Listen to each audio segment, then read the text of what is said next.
Hello mga Mr. and Mrs. For today's video, samahan natin sila kay na pumunta ng Dubai kasi meron siyang importanteng dokumento na aayusin. Nag-aantay nga siya ng bus sa Mel Jubail bus station dito sa Sharjah papuntang Union Metro Station sa Dubai. Tapos sakay lang siya ng metro papunta ng Al Qusais kasi pupunta siya ng Philippine Embassy. Medyo makulimlim nga ang araw ngayon kahit na maaga pa lumabas sila kay ng bahay. Dahil ayon nga sa weather forecast dito sa Dubai ngayon ay may paparating na bagyo na may kasamang pagkidlat. Supposed to be dalawa kaming magdudubay ngayon. Kaso nung maliligo na ako, inatake ako ng sakit ng tiyan sa hindi ko malamang dahilan. Kaya itinuro ko na lang kay Lakay kung saang istasyon sa sasakay at kung saan istasyon siya ng tren bababa. At nung matapos na nga sila kasi Philippine Embassy at pabalik na siya sa metro, bigla naman daw bumuhos ang malakas na ulan. Maulan sa Dubai.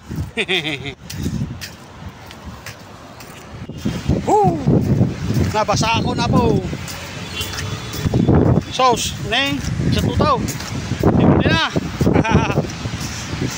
Pagkabalik nga nila kay sa may Union Metro Station, biglang bumuhos ang napakalakas na ulan. Naghanap muna sila kay ng cafeteria na pwedeng mapagbilhan ng mainit na karakchay para kahit paano ay mainitan naman ang kanyang sikmura kasi basang-basa na siya sa ulan. Sinubukan nga din daw nila kay na mag-order ng pani puri dahil nga sa gutom na siya at kahit paano ay magkalaman naman konti ang kanyang tiyan dahil hindi siya kumain simula nung umalis siya dito sa bahay. Sa tagal ko dito sa UAE, minsan ko lang natikman niyang pani puri na yan. Yun ay yung kasama ko pa yung ate ko at yung bayaw ko dito sa UAE. Para siyang chicharon pero flour yung ginamit nila tapos nilagyan nila ng sibuyas at saka ng spices sa loob tapos may sabaw na maasim na kulay green. Ang kagandahan lang naman kay Lakay pag ganito na nagpo-food trip siya sa labas, lalong lalo na pagkasama niya ako ay nag-explore talaga ang kanyang panlasa. May mga time kasi o karaniwan pag kumakain kami sa labas at hindi ko nagustuhan yung in-order namin, wala sang choice kundi ubusin talaga. Pagkatapos nga mag-chai nila kaya naglakad na siya pabalik ng bus station at kitang-kita nyo naman kung gaano kabaha. Isa yon sa